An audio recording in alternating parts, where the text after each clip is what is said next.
Welcome to Peace is a Choice, the podcast where we explore how conscious awareness can help us cultivate inner peace and transform our lives. I'm Natasha Wallace, and in each episode we'll hear from guests about their personal journeys, the challenges they've faced, and how they've found greater levels of peace in their lives and positively impacted the lives of others. Today I'm joined by the fabulous Charlotte Neal, Head of Community Connections at Reward Gateway Edenred. Charlotte plays a pivotal role in connecting HR people together. Her story is nothing short of inspiring, full of personal growth, resilience and hope. Charlotte's journey is a reminder that sometimes the places where we work can do far more than just provide a job. Arguably, they should provide more than just providing a job. In Charlotte's case, her employer saved her life. Charlotte, welcome to Peace is a Choice. Thank you so much for having me, Natasha. It's a pleasure. So just a bit of a throwback to us meeting originally, which is a few months ago. We met at Georgina Kelly's event, one of her Women in HR networking events, which are always great. I don't know if you've been to any since we went to that one. Yeah, I'm actually on the board for the Women in HR network, so it's really, it's really nice to go to these events. And I remember you were speaking on a panel, and every time you spoke, I just was like, okay, I'm making friends with you immediately.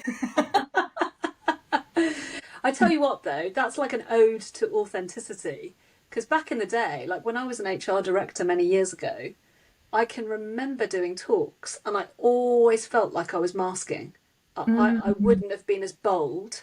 But actually, it's a nice segue into your story, because actually you're very honest about your story, and it's evolved in a powerful way. And you went from being a former journalist for the Mirror to sales and marketing. Now you're head of community connections at Reward Gateway Edenred. So I think first of all, let's talk about what prompted that direction, and then I'm quite keen, obviously, to talk about why your current employer were just so amazing. Yeah, and just to caveat, I know saying that they saved my life is really dramatic. We were speaking before we were recording this. It's not as literal as, they pulled me from a burning building, saved my life, but the trajectory of where my life was headed was very much changed, altered for the better, and so positively by them. But what prompted the change was, so I trained in university to be a journalist, and by the time I'd finished my degree, the job that I had trained for had evolved so much that it actually got to a point where it wasn't really what I wanted anymore. But I still pushed for it because it was my dream, and I grew up watching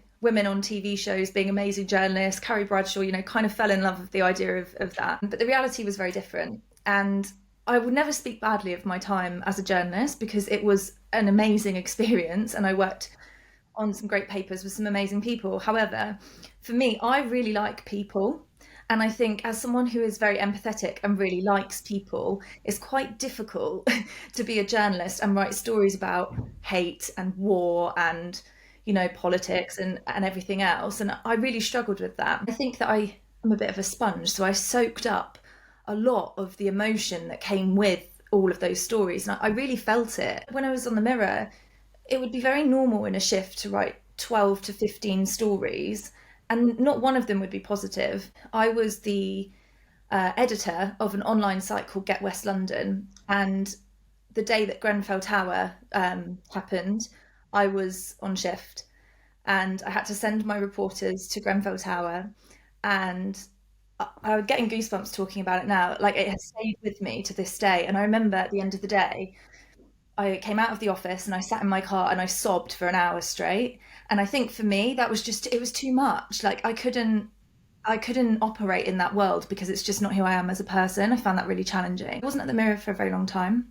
I was only there for 5 months, and I ended up getting really poorly. I was off sick for 6 weeks, 7 weeks, quite a long time, with what I now know was a very intense depressive bipolar episode. And during that time, I decided that I just couldn't do it anymore. So my ex-partner actually works for a company where Reward Gateway were a client.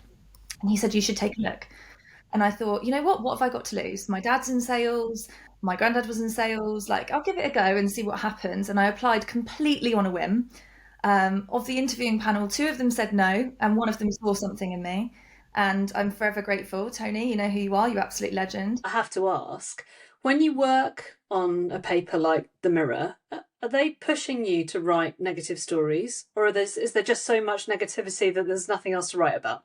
When I was at uni, they actually train you about what creates a good news story, and it basically is playing on your fight or flight response. And what makes a good story or an attention grabbing story is the drama. So you can write positive news stories all you want. I actually did write a positive news story. I asked to write one and they allowed me to write it. It got no traffic, nothing. It's the same as all papers, right? They're funded by advertising now because nobody's really buying the papers anymore. And in order to get the advertising revenue, they need to generate clicks. And in order to generate clicks, they need attention grabbing headlines. And that's kind of how it happens. So they don't push necessarily. It's just that they know what is going to get the revenue. Well, it's funny actually, because it links through to something I've been thinking about. So I work at the epicenter of leadership, performance and wellbeing, and also, in brackets, and the mitigation of burnout risk. So I could go two ways with my messaging. I could go all out on leadership performance, optimizing leadership performance, fulfilling your potential as a leader, being the best you could possibly be, making sure you sustain your energy, and that could be all of my messaging. Or I could go down the route of, there's a significant proportion of leaders burning out. The majority of leaders are exhausted. It's now become a really significant business risk. And all of the work that I do and my specialism and my model and the psychometric I've developed is all orientated towards identifying burnout risk. And I've been like flip-flopping between, do I go for the burnout message, which is playing on that fight or flight. A leader will see that and be like, oh yeah, I think I might be burning out, and then I've hooked them. Yeah. Or do I go with, you're a great leader, let's make you even better, and go with that? I've really struggled. What's your take on it? Option number 2, the burnout one, because you can weave your happy flavour throughout the messaging, but it's like an upside down triangle, like any news story is.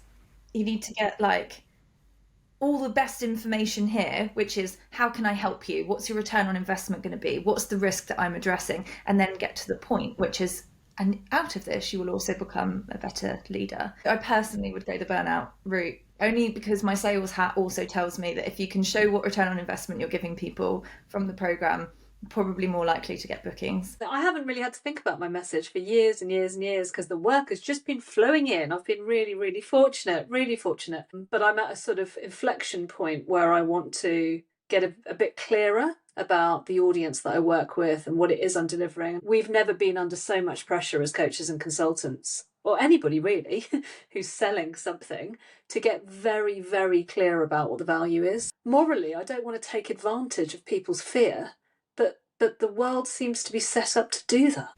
You're not taking advantage of their fear, you're giving them something to aid it, to help it. I started an Instagram account for people with fibromyalgia, and I got to nearly 10,000 followers on there, and I was being approached by brands all the time asking to advertise, and I said no to every single one of them because I didn't want to make money on people's fear or on people's misery. So I totally get where you're coming from, because it's that like awkward junction of like, oh, but am I capitalizing on your pain here? But actually, if you reframe that in your mind and think about it as, well, no, I'm giving you the tools to make it better for yourself, and actually I'm in a fortunate position to do that. Actually, let's go back to the fibromyalgia, because that I think is quite a useful thing to talk about, because it takes us up to the current day in terms of your whole experience of thinking you had fibromyalgia. What happened was I was diagnosed with fibromyalgia in 2019. So for people who don't know, fibromyalgia is a chronic pain and fatigue condition. I've kind of come to the conclusion that it's what people are told they have when medical professionals can't really figure out what's wrong with you. So I thought I had it up until March of this year. It actually turned out that I have something called hip dysplasia, which means my hip sockets are too shallow. I was born with a deformed pelvis. I had surgery in July to correct it on the right-hand side. And honestly, the change has been wild. Like the amount of my symptoms that have just disappeared overnight is insane. But yeah, I did believe that I had it for a really long time. Well, and set up a social following for other people who are suffering with it.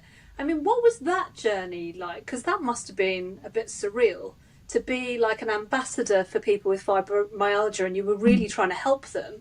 And then it turns out you had this other condition.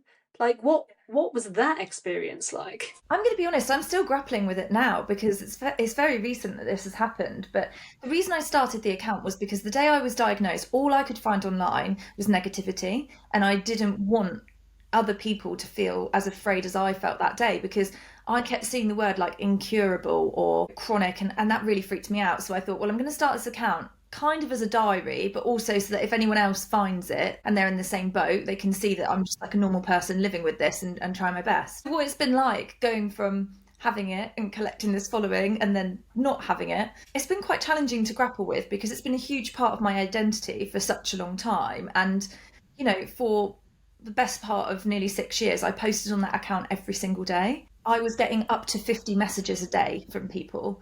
I held in-person community meetups. I held video calls for people. I've got a WhatsApp community. So I'm still connected with everyone there. And I think for me, like, my want to support people doesn't stop with the fact that I no longer carry that diagnosis, because for 6 years I did. So I can still relate to it. But I think there's a really important message that people need to understand, which is that fibromyalgia seems to get misdiagnosed a lot. And I think the new message that I'm sort of projecting on the account is that don't be afraid to keep asking questions and getting to the bottom of what's going on with your health. And I think that people really struggle to advocate for themselves, and being able to be in a position where I can give people the knowledge and the tools and share my experience so that they can go and do that is a really special thing. And I'm sure you did so much good work, you know, over those years of running that community anyway, regardless of whether you had it or not. It's a really tough thing to do, because by nature people with fibromyalgia are quite poorly people, so getting people together was quite challenging, to be honest. It didn't always go the way that I expected. I put on a picnic and one person came. I connected with her, we're really good mates. She actually by chance lives down the road from me, which is weird. It's funny, the world is quite small, I think, and giving people a sense of community is so special, because it's that thing about belonging and being seen and heard and understood, and knowing that you're not the only person going through a particular experience. I went for brunch not last weekend, the weekend before, with a girl from my page who had read all about my hip dysplasia and what's been going on with my surgery. Turns out she has the exact same collection of conditions, because it creates other issues as well, and is having the same surgery on the same side with my surgeon. Wow, that's crazy. I think that any sort of awareness raising is important, though. I mean, I had a team member who worked for me, and after working for me for a couple of years, she then was diagnosed with fibromyalgia. And I didn't know a huge amount about it, apart from when I studied neuro-linguistic programming many, many, many years ago. There was somebody in my training group who had it. She was, hugely debilitated. She was exhausted. She would struggle to get out of bed often. It was a very, very life-limiting condition. Is it sort of semi-psychological, semi-physical? There's not a huge amount of research into it, which is a shame. It mainly affects women.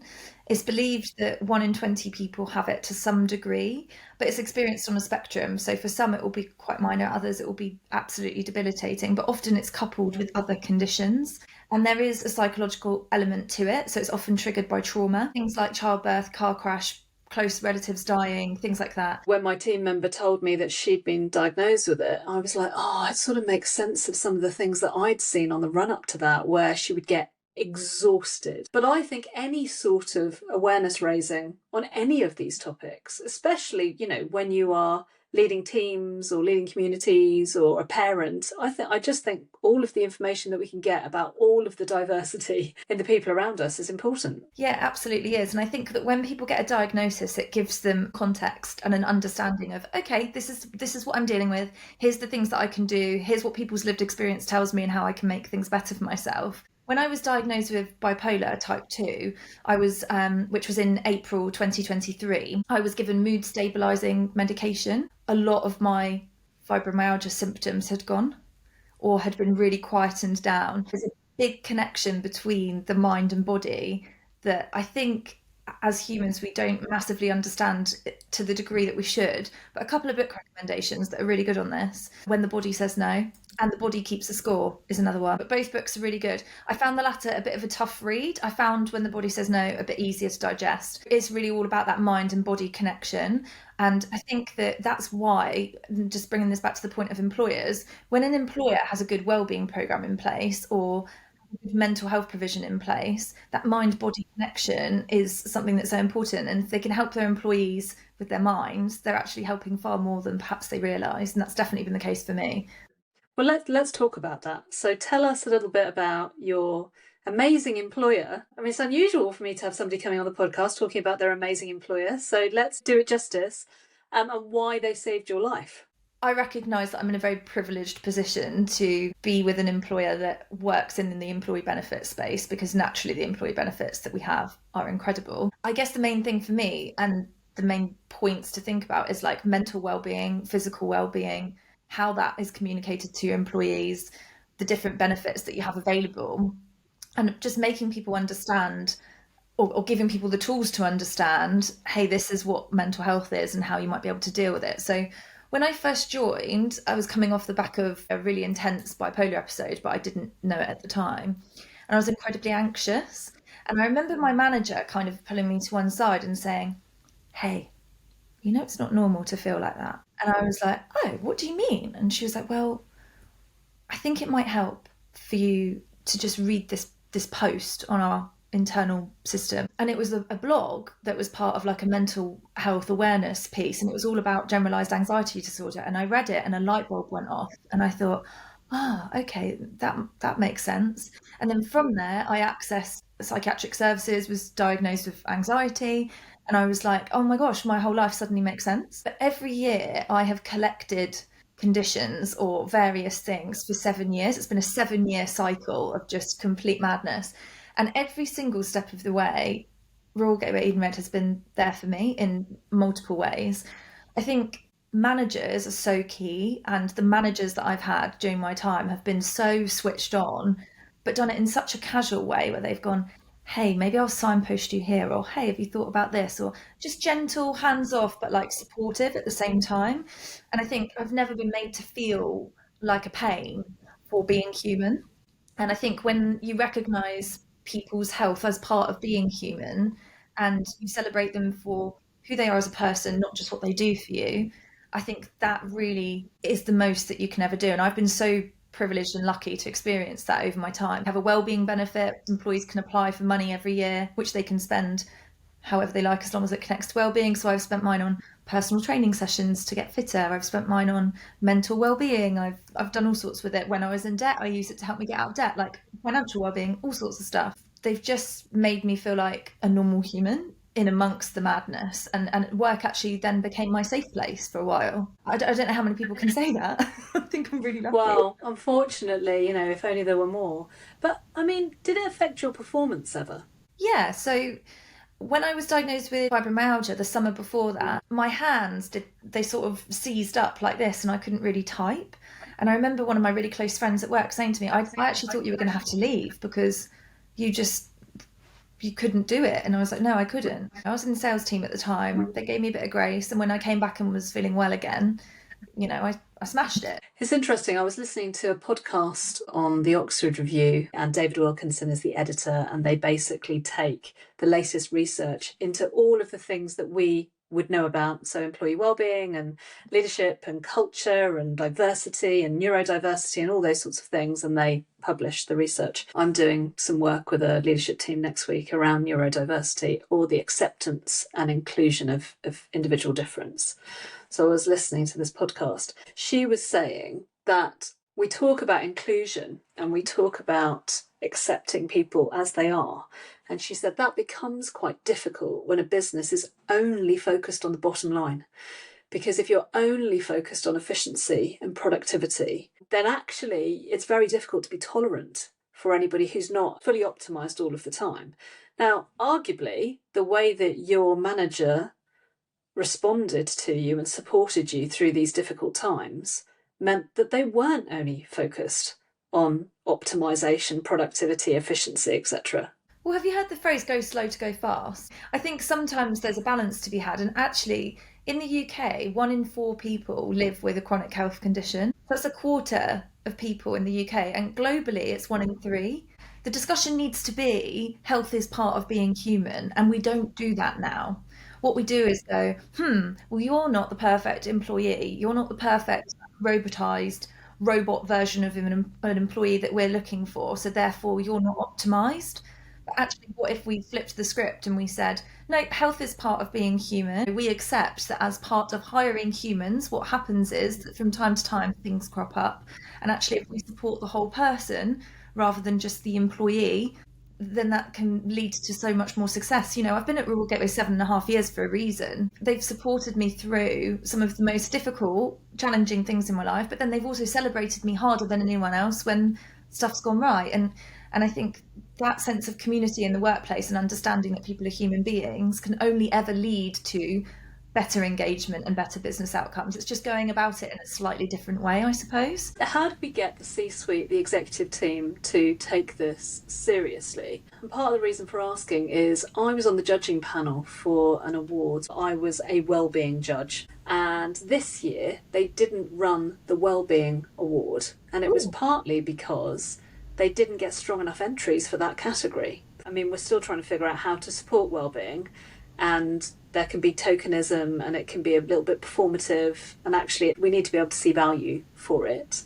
What do you think employers should be focused on when it comes to supporting employee wellbeing, and what's the business case for it? I mean, it's such a huge question, so nuanced and difficult, isn't it? Because it's not a black and white subject. And I think depending on your type of organisation, that will depend on the type of wellbeing provision that you need to have in place. Because say you're a logistics company and your people are working in the freezing cold in winter, your wellbeing provision is going to be very different to a Reward Gateway that has employees sat at a desk all day. Reward Gateway has 6,000-ish clients. The majority of them, the majority of people I speak with are brilliant. And they do get it. I don't think for the most part that the C-suite don't understand it. I think they do. And I do think they see the value in it. I think that the pressure is just so intense to deliver results that it's not important. It's that it's just least important after everything else. And that's the thing that I think is so challenging, because how do you bring it up the agenda? So how can you quantify your people metrics to demonstrate a tangible value back to the business? So things like employee engagement, which again is hard to deliver a specific ROI on, but if you look at your engagement scores, if you look at your employee retention, if you're losing less people, what are you saving in recruitment costs per year? And there's your tangible outcome. And I think that seems to be the way that we can get through when it comes to well-being. But it's such a difficult one, because unless someone has gone through something themselves, it can be quite tricky. So I think there's an element of storytelling that's needed as well, and actual vulnerability from real people. And I think sometimes that's what's missing in business. I think we get so sort of hard-headed and focused and we want results that we don't necessarily go, okay, let's wait for a moment and let's talk about the actual human impact of the work that we're doing. Just thinking about your manager, the way that they responded, where they said, oh, actually, you might want to read this article over here. That's pretty impressive. That I don't think there's many managers that I've worked with in my time who would be so familiar with the content that was available that they would be able to signpost something like that actually hit the nail on the head. And now, and then you ended up going on a journey to get help. Is there some sort of cultural thing where actually the managers just do know what's available to people and they're switched on? It's a cultural thing within the business. I've had 3 separate managers while I've been at RG, and they've all done the exact same thing every time. From a communications perspective, how are you communicating with managers about how to manage effectively? Like, how are you setting those managers up for success? Accidental managers are the worst types of managers to have, because they want to help you but don't really have the resources to do it, or the facilities. They don't know what they're doing. Whereas when you are purposeful with your management programs within an organization and actually train people on managing people, not employees, like humans, every single manager I've come across at RG would do the same. And I've heard so many stories like that. And one that I will share, actually, my current manager, Rich Belson, absolute legend, love him. When I was going through a bit of a patch, a very patchy patch, he would be like, right, you don't have to tell me what's going on. And I didn't really want to tell him because I didn't want to burden him with my woe. But he said, but just send me a number from 1 to 5. 5 being, I'm having the worst day imaginable, please help me. And if I sent a particular number, he knew, okay, not in a good place. Work needs covering. Here's what we're going to do. Let's get practical. Here's some resources. Bosh, I'll leave you to it. I'm here when you're ready. If I sent a 1, great, cool, have a great day, boom, and I carry on with what I'm doing. But there's a sense of autonomy and letting people do what's right for them as well, and trusting them that they're not going to take the mick, and that the work will be done. It's just that it might be done slightly differently for a different person depending on what their needs are. But yes, magical managers are a godsend, and I've been very lucky. But I mean, it's also really important for those managers to be able to stay calm under pressure and be pragmatic and be flexible and not need to control everything, and to give people the benefit of the doubt. I mean, there's so many things, there's so many beliefs that are underpinning that sort of management style. Absolutely. And also, there will be people that take the mick, but I think innocent until proven guilty, majority of the time, never really fails, because you can't tar everyone with the "but what if you're taking the mick" brush just because the odd person might. There's also a piece around, like, it doesn't need to be a parental relationship where they hold your hand and say, "Come with me, let's do everything together." It's more about giving people the skills and the education they need to be able to recognize stuff within themselves and then go and figure it out and come back to work feeling seen, heard, supported, but in like an adult to adult way, that they then have that connection where they're like, "Oh, you really helped me there. Oh, the business has been really good to me." And then you come back and you think, "Yeah, I'll stay in for another hour. I'll do that thing today, not tomorrow." Yeah, absolutely. Seen, heard, and supported. Simple thing to say, isn't it? I mean, that's the thing that I think managers often should be trained on, is how do you see, hear, and support? It'd be different from organisation to organisation as well, because sometimes managers are just the best person at that role that have been put in a management position, and it can be really difficult to then go, okay, here are the human skills that you need to do this job. And it shouldn't be about babysitting, and I can imagine that for some people it does feel that way. There's a bit of a gap there, I suppose, is what I'm trying to say, in terms of like equipping managers to be able to have those human conversations. I think often if you see and hear and support the managers, they then see, hear, and support the people. For anybody who has listened to what you've been saying today and doesn't feel good, they're suffering in some way, either physically, mentally, emotionally, and they don't know what to do, what would you say? Number one, write it down. That really helps me. Write it down, and then pick one person who you feel like understands you and speak to them. That's all you have to do. I don't think that we need to make it a really complicated process, because that puts people off. I think just reaching out to one person who you know you can trust is always a helpful thing to do. But in the instance that perhaps people don't feel like they have that, contact one of the helplines. They're amazing. I think definitely not sitting on it on your own. Whatever that looks like, reaching out somewhere is always a good first step, having a conversation. Great, fantastic, thank you. And for anybody that wants to find out more about you, or your fibromyalgia page, I don't know, but the Reward Gateway Even Red, where would they look? So my Instagram handle is @fibromyalgia_girl. I'm not posting on there too much at the moment because I'm still figuring that stuff out, but we'll be back. You can find me on LinkedIn, Charlotte Neal, which is spelled N for November, EAL. I am writing a book on chronic sickness in the workplace. It's called The Silent Struggle, how to support chronically sick employees. So if anyone wants to speak about that, then message me on LinkedIn. I'm all ears, and thank you. Great. Do you need to speak to anybody else for the book? I.e., are you looking for stories? Yeah. I essentially want to create a handbook of here's what brilliant looks like today, and here's how you can do it better, but also give people the understanding of what the problem is. I'm open to hearing as many stories as humanly possible. It's good that you're using your talents for good, so it's going to make a big difference in the world. So hats off, and I'm always inspired by anybody who uses pain for purpose. Oh, I like that. Thank you. I really appreciate it. Thank you very much for being on the podcast today. Thank you for having me. It's been a joy.